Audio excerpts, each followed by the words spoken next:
Details একাডেমির পক্ষ থেকে তোমাদের সবাইকে স্বাগত জানাই। মাধ্যমিক ভূগোল সিলেবাসের দ্বিতীয় অধ্যায় অর্থাৎ বায়ুমণ্ডল বা অ্যাটমসফিয়ার, এই অধ্যায় থেকে একটি গুরুত্বপূর্ণ টপিক বায়ুমণ্ডলের স্তরবিন্যাস। এই টপিকটা থেকে আমি যে ক্লাস শুরু করেছিলাম, আজকে সেই ক্লাসের 2 নম্বর ক্লাস।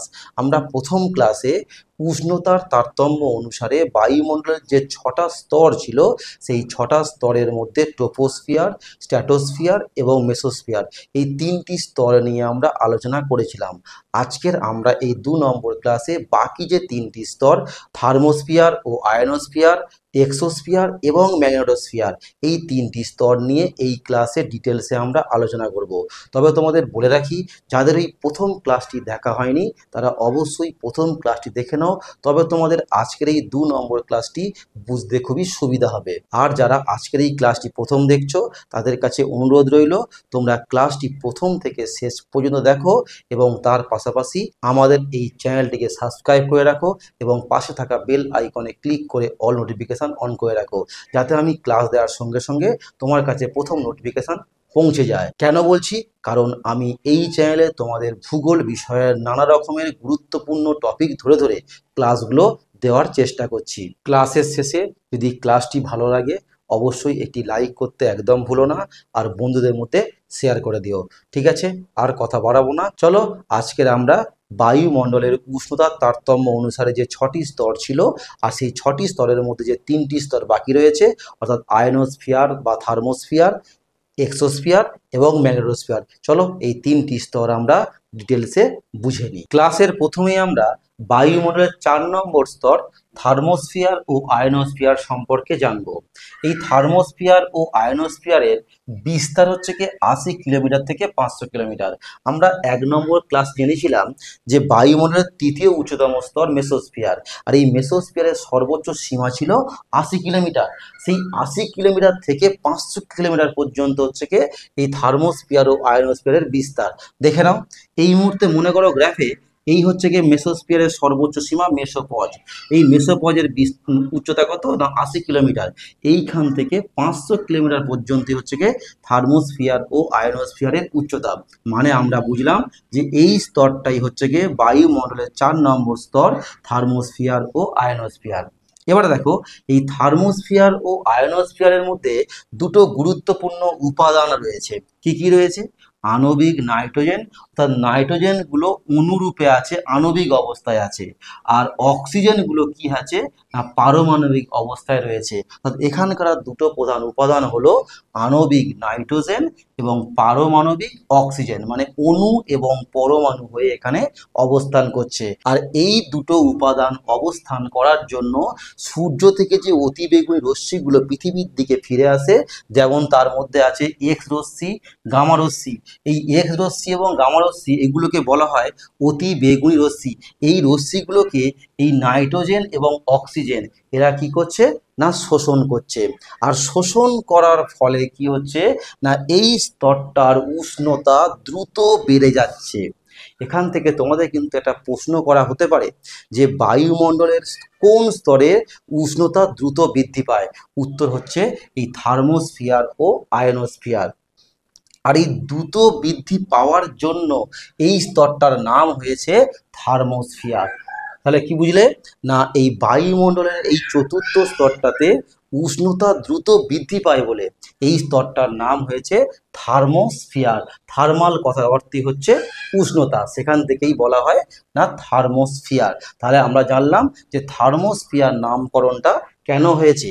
আর সেই উষ্ণতা বৃদ্ধি পেতে পেতে এই থার্মোস্ফিয়ারের সর্বোচ্চ সীমায়, এই সর্বোচ্চ সীমায় তাপমাত্রা কত পৌঁছায় না 1200 ডিগ্রি সেন্টিগ্রেড তাপমাত্রায় গিয়ে পৌঁছায়। এখান থেকে তোমাদের আরো প্রশ্ন করা যেতে পারে, যদি প্রশ্ন করা হয় বায়ুমণ্ডলের কোন স্তরটাতে অতি বেগুনি রশ্মিগুলো অর্থাৎ এক্স রশ্মি, গামা রশ্মিগুলো শোষিত হয়, সেখানেও কিন্তু উত্তর হচ্ছে থার্মোস্ফিয়ার ও আয়নোস্ফিয়ার। এই স্তরটাতেই এই এক্স রশ্মি এবং গামা রশ্মিগুলো শোষিত হয়। তোমরা এখান থেকে আরো মনে রাখবে যে এই এক্স রশ্মি এবং গামা রশ্মিকে নাইট্রোজেন এবং অক্সিজেন শোষণ করে এগুলো কি হয় না ইলেকট্রনে ভেঙে যায়, এই অণু পরমাণুগুলো ইলেকট্রনে ভেঙে যায়। আর এই ইলেকট্রনে ভেঙে যাওয়ার জন্য এখানকার সমস্ত উপাদানগুলো আয়নিত অবস্থায় আছে, তাই এই স্তরটার অপর নাম দেয়া হয়েছে আয়নোস্ফিয়ার। তাহলে আমরা বুঝলাম যে থার্মোস্ফিয়ারের অপর নাম কেন আয়নোস্ফিয়ার হয়েছে, কারণ এই থার্মোস্ফিয়ার স্তরে সমস্ত অণু পরমাণুগুলো আয়নিত অবস্থায় আছে, অর্থাৎ ধনাত্মক ইলেকট্রনে ভেঙে যায়, আর ধনাত্মক ইলেকট্রনে ভেঙে গিয়ে আয়ন অবস্থায় রয়েছে, সেই কারণে এই স্তরটার নাম হয়েছে আয়নোস্ফিয়ার। আর এই আয়নোস্ফিয়ারে এই অণু পরমাণুগুলো আয়নিত অবস্থায় আছে বলে এখান থেকে কি হয় না বেতার তরঙ্গগুলো প্রতিফলিত হয়। আমাদের ভূপৃষ্ঠ থেকে যে বেতার তরঙ্গগুলো পাঠানো হয় সেগুলো এই থার্মোস্ফিয়ার ও আয়নোস্ফিয়ার স্তরে বাধা পায়, মানে আয়নোস্ফিয়ারে বাধা পায়, আয়নোস্ফিয়ারে বাধা পেয়ে আমাদের এই ভূপৃষ্ঠে ফিরে আসে। আর সেই কারণেই আমরা রেডিওতে বিভিন্ন রকমের গান, নাটক এগুলো আমরা শুনতে পাই। তাহলে এখান থেকে যদি তোমাদের প্রশ্ন করা হয় যে বায়ুমণ্ডলের কোন স্তরে বেতার তরঙ্গগুলো প্রতিফলিত হয়, সেখানেও কিন্তু উত্তর হচ্ছে থার্মোস্ফিয়ার ও আয়নোস্ফিয়ার। এইখান থেকে অলরেডি অনেকগুলো প্রশ্ন পেয়ে গেলাম যে বায়ুমণ্ডলের কোন স্তরে দ্রুত উষ্ণতা বৃদ্ধি পায়, বায়ুমণ্ডলের কোন স্তরে বেতার তরঙ্গগুলো প্রতিফলিত হয়, বায়ুমণ্ডলের কোন স্তরে অতিবেগুনি রশ্মিগুলো শোষিত হয়, সবটার উত্তরই কিন্তু থার্মোস্ফিয়ার এবং আয়নোস্ফিয়ারে হয়। আচ্ছা, আর মনে রাখবে যে এই স্তরটায় যেহেতু উষ্ণতা খুব বেশি হয়, তা প্রায় 1200 ডিগ্রি সেন্টিগ্রেড হয়, সেই কারণে এই স্তরটার ঘনত্ব খুবই কম হয়, এখানকার বায়ুটা খুবই হালকা হয়, আর বায়ু হালকা হওয়ার জন্য এই স্তরটার ঘনত্ব খুবই কম হয়। তোমরা এবারে গ্রাফটা একটু দেখে নাও। দেখো, এই হচ্ছে গিয়ে মেসোস্ফিয়ার। আর এই মেসোস্ফিয়ারে আমরা আগে জেনেছিলাম মেসোস্ফিয়ারের সর্বোচ্চ সীমায় তাপমাত্রা কত, -93 ডিগ্রি। মনে করো এই 0 থেকে বাঁদিকটা মাইনাস আমরা আগের বারে দেখিয়েছিলাম এবং ডান দিকটা প্লাস, তাহলে এই দেখো 100 রেখেছি, 100 মানে এইখানটাতে মনে করো 93 ডিগ্রি, তাহলে এইখান থেকে -93, এইখান থেকে তাপমাত্রা মানে মেসোস্ফিয়ারের সর্বোচ্চ সীমা এই মেসোপোজ থেকে এই তাপমাত্রা কি হয় থার্মোস্ফিয়ারে দ্রুত বৃদ্ধি পায়, বাড়তে বাড়তে কোথায় পৌঁছায় না 1200-তে পৌঁছায়, এই 500, এই 1000, আর এইখানে মনে করো 1200। ঠিক আছে, তাহলে এইখান থেকে এইভাবে গ্র্যাফটা তৈরি হয়। বায়ুমণ্ডলের দ্বিতীয় স্তরে যেমন উচ্চতা বৃদ্ধির সঙ্গে সঙ্গে তাপমাত্রা বাড়তে শুরু করে, ঠিক সেরকম এই থার্মোস্ফিয়ারও কিন্তু উচ্চতা বৃদ্ধির সঙ্গে সঙ্গে তাপমাত্রা বাড়তে শুরু করে। এটা দিয়েও কিন্তু তোমাদের প্রশ্ন করা যেতে পারে যে থার্মোস্ফিয়ারে উচ্চতা বৃদ্ধির সঙ্গে সঙ্গে তাপমাত্রা কি পরিবর্তন হয় না উষ্ণতা বাড়তে শুরু করে। এবারে দেখো, আর একটা গুরুত্বপূর্ণ বিষয় হচ্ছে মেরু প্রভা বা মেরু জ্যোতি। এই বায়ুমণ্ডলের থার্মোস্ফিয়ার ও আয়নোস্ফিয়ার স্তরেই মেরু জ্যোতি বা মেরু প্রভা দেখতে পাওয়া যায়। এই যে আমরা জানলাম যে এই স্তরটাতে সমস্ত পদার্থগুলো আয়নিত অবস্থায় আছে, অণু পরমাণুগুলো সব আয়নিত অবস্থায় আছে, আর এরা একে অপরের সঙ্গে কি করছে কন্টিনিউ ধাক্কা মারছে, ধাক্কা মেরে এরা ছিটকে যাচ্ছে, দুই মেরু অঞ্চলে ছিটকে যাচ্ছে।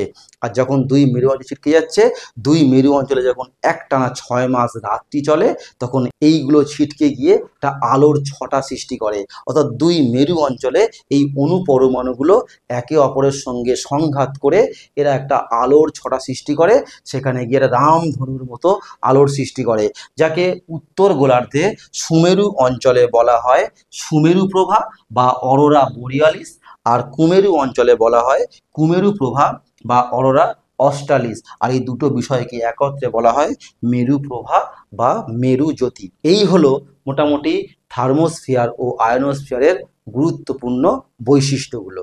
এবারে আমরা জানবো বায়ুমণ্ডলের পঞ্চম উচ্চতম স্তর এক্সোস্ফিয়ার। এই এক্সোস্ফিয়ারের বিস্তার হলো 500 কিলোমিটার থেকে 750 কিলোমিটার। দেখো, এই থার্মোস্ফিয়ারের সর্বোচ্চ সীমা ছিল 500 কিলোমিটার, আর এই থার্মোস্ফিয়ারের সর্বোচ্চ সীমাকে বলা হয় থার্মোপজ। আর এই থার্মোপজ থেকে মানে 500 কিলোমিটার থেকে 750 কিলোমিটার পর্যন্ত এই স্তরটাই হচ্ছে এক্সোস্ফিয়ার, বায়ুমণ্ডলের পঞ্চম উচ্চতম স্তর। এবারে এই এক্সোস্ফিয়ারের উপাদান বলতে দুটো উপাদানকে বোঝানো হয়, হাইড্রোজেন এবং হিলিয়াম। এই এক্সোস্ফিয়ার স্তরের মধ্যে হাইড্রোজেন ও হিলিয়াম নামক দুটি খুবই হালকা গ্যাসীয় উপাদান থাকে। সেই কারণে এই এক্সোস্ফিয়ার স্তরটার ঘনত্ব থার্মোস্ফিয়ারের থেকেও কম। আমরা জেনেছিলাম যে থার্মোস্ফিয়ারের ঘনত্ব কম, কিন্তু থার্মোস্ফিয়ারের থেকেও এক্সোস্ফিয়ারের ঘনত্ব আরও কম, কারণ এক্সোস্ফিয়ার স্তরটাতে হাইড্রোজেন এবং হিলিয়াম এই দুটি অত্যন্ত হালকা গ্যাসীয় উপাদান অবস্থান করছে। এরপরে দেখো উষ্ণতা। এই এক্সোস্ফিয়ার স্তরের উচ্চতা বৃদ্ধির সঙ্গে সঙ্গে উষ্ণতা বেড়ে যায়। তবে আমরা দেখেছিলাম যে থার্মোস্ফিয়ার স্তরে উচ্চতা বৃদ্ধির সঙ্গে সঙ্গে উষ্ণতা দ্রুত গতিতে বৃদ্ধি পায়, কিন্তু এই এক্সোস্ফিয়ার স্তরে উচ্চতা বৃদ্ধির সঙ্গে সঙ্গে উষ্ণতা বাড়লেও দ্রুত গতিতে বাড়ে না, ধীরে ধীরে বৃদ্ধি পায়। এখানকার সর্বোচ্চ সীমায় গিয়ে উচ্চতা গিয়ে পৌঁছায় 1600 ডিগ্রি সেন্টিগ্রেড, কিংবা এর কিছুটা বেশিও হতে পারে। তাহলে আমরা জানলাম এক্সোস্ফিয়ার স্তরের সর্বোচ্চ সীমায় এখানকার উষ্ণতা হচ্ছে গিয়ে 1600 ডিগ্রি, কিংবা এর থেকে একটু বেশি। চলো আমরা গ্রাফে দেখে নিই। তাহলে এখান থেকে থার্মোস্ফিয়ার শুরু হয়েছিল, থার্মোস্ফিয়ারের উচ্চতা বাড়তে বাড়তে বাড়তে বাড়তে গিয়ে পৌঁছেছিল 1200 ডিগ্রি সেন্টিগ্রেড। আর এখান থেকে বাড়তে বাড়তে এক্সোস্ফিয়ার স্তরে গিয়ে পৌঁছাবে 1600 ডিগ্রি সেন্টিগ্রেড। দেখো এই 500, এই 1000, এই 1500, এই মনে করো 1600, দেখো এই 1600। তাহলে এখান থেকে গিয়ে এইভাবে গ্র্যাফটা তৈরি হবে। আর এরপর থেকে তোমরা জেনে রাখবে যে এই থার্মোস্ফিয়ার থেকে এই যে উষ্ণতা বাড়া শুরু করেছে, থার্মোস্ফিয়ার, এক্সোস্ফিয়ার এবং ম্যাগনেটোস্ফিয়ার সব জায়গাতেই কিন্তু উষ্ণতা আর কখনো কমবে না, কেবলমাত্র বাড়তেই থাকবে। ঠিক আছে। আচ্ছা, এইবারে এখান থেকে তোমরা একটা বিশেষ তথ্য মনে রাখবে। বর্তমানে এই যে বায়ুমণ্ডলের 6টা স্তর রয়েছে, এই 6টা স্তরের মধ্যে সর্বাধিক উষ্ণতম স্তর হলো বিজ্ঞানীদের অনুমান এই এক্সোস্ফিয়ার। তাহলে আমরা জানতে পারলাম যে বর্তমানে বায়ুমণ্ডলের উষ্ণতম স্তর হচ্ছে এই এক্সোস্ফিয়ার। তাহলে এই বৈশিষ্ট্যগুলো তোমরা এক্সোস্ফিয়ার থেকে মোটামুটি মনে রাখতে পারলেই এখান থেকে তোমাদের যেমন কোশ্চেন দিক না কেন তোমরা তার উত্তর করতে পারবে। এবার আমরা জানবো বায়ুমণ্ডলের সর্বশেষ স্তর ম্যাগনেটোস্ফিয়ার। প্রথমেই তোমাদের একটা প্রশ্ন বলে রাখি, খুব ইম্পর্টেন্ট প্রশ্ন, যে বায়ুমণ্ডলের সর্বশেষ স্তরের নাম কি? ম্যাগনেটোস্ফিয়ার। আর এই ম্যাগনেটোস্ফিয়ার এই শব্দটা দুটো শব্দ থেকে এসছে। ম্যাগনেট, যার অর্থ হলো চৌম্বক, আর স্ফিয়ার কথা অর্থ হচ্ছে মণ্ডল। অর্থাৎ ম্যাগনেটোস্ফিয়ার শব্দটার সম্পূর্ণ অর্থ হচ্ছে চৌম্বক মণ্ডল। পৃথিবীর বাইরে একটা চৌম্বক মণ্ডল গ্যাসীয় আবরণ হিসাবে বেষ্টন করে রয়েছে। আচ্ছা, এবারে আমরা বিস্তার সম্পর্কে জানবো। এই ম্যাগনেটোস্ফিয়ারের বিস্তার হচ্ছে গিয়ে 750 কিলোমিটার থেকে একদম বায়ুমণ্ডলের সর্বোচ্চ সীমা 10,000 কিলোমিটার। দেখো এই 750 থেকে এক্সোস্ফিয়ারের সর্বোচ্চ সীমা থেকে 10,000 কিলোমিটার পর্যন্ত, এটাই হচ্ছে গিয়ে বায়ুমণ্ডলের সর্বশেষ স্তর, 6 নম্বর স্তর, ম্যাগনেটোস্ফিয়ার বা চৌম্বক মণ্ডল। দেখো এই স্তরটার মধ্যে বিভিন্ন গ্যাসের ইলেকট্রন ও প্রোটন দ্বারা গঠিত চৌম্বক ক্ষেত্রগুলি পৃথিবীকে বেষ্টন করে রয়েছে। আর সেই কারণে এই স্তরটার নাম হয়েছে ম্যাগনেটোস্ফিয়ার। মানে এই ইলেকট্রন এবং প্রোটনগুলো চৌম্বক ক্ষেত্র হিসাবে পৃথিবীকে বেষ্টন করে রয়েছে, সেই কারণে এই স্তরটার নাম হয়েছে ম্যাগনেটোস্ফিয়ার, অর্থাৎ চৌম্বক ক্ষেত্র। এবার দেখো ম্যাগনেটোস্পজ, এটা কি জিনিস না? ম্যাগনেটোস্ফিয়ারের সর্বোচ্চ সীমাকে বলা হয় ম্যাগনেটোস্পজ, কিংবা আমরা বলতে পারি যেখানে এই চৌম্বক ক্ষেত্র থেমে যায়। মহাকাশের বায়ুমণ্ডলের যে স্থানটাতে এই চৌম্বক ক্ষেত্রটা থেমে যাচ্ছে তাকেই বলা হবে, মানে পৃথিবী যে চৌম্বক ক্ষেত্র, পৃথিবীর যে চৌম্বক আকর্ষণ শক্তি, সেটা যেখানে শেষ হয়ে যাচ্ছে তাকেই বলতে পারি আমরা ম্যাগনেটোস্পজ। বা আমি ঘুরিয়ে কি বললাম, ম্যাগনেটোস্ফিয়ারের সর্বোচ্চ সীমাকে বলা হবে ম্যাগনেটোপজ। আর তোমরা মনে রাখবে নিরক্ষীয় অঞ্চলে এই রকম দুটি ম্যাগনেটোস্পজ পৃথিবীকে বেষ্টন করে আছে, আর সেই দুটো ম্যাগনেটোস্পজকে ভ্যান অ্যালেনের নামানুসারে একে বলা হয় ভ্যান অ্যালেন বিকিরণ বলয়। তাহলে এখান থেকে তোমাদের আরেকটা গুরুত্বপূর্ণ অবজেক্টিভ আসতে পারে, ভ্যান অ্যালেন বিকিরণ বলয় বায়ুমণ্ডলের কোন স্তরে অবস্থান করে? তাহলে উত্তর হচ্ছে এই ম্যাগনেটোস্ফিয়ার স্তরে কিন্তু অবস্থান করে। তাহলে আমরা মোটামুটি জানলাম যে ম্যাগনেটোস্ফিয়ার স্তরটা আসলে কি। এই হলো বায়ুমণ্ডলের উষ্ণতার তারতম্য অনুসারে 6টি স্তরের পুঙ্খানুপুঙ্খ বিবরণ। এর নেক্সট ক্লাসে আমরা উপাদান অনুসারে বা রাসায়নিক গঠন অনুসারে বায়ুমণ্ডলের যে দুটো স্তর রয়েছে, সমমণ্ডল এবং বিষমমণ্ডল, সেই দুটো স্তর সম্পর্কে আমরা নেক্সট 3 নম্বর ক্লাসে ডিটেলসে আলোচনা করব। আজকের ক্লাসটা আমি এখানেই শেষ করব। তোমাদের সঙ্গে দেখা হবে নেক্সট ক্লাসে।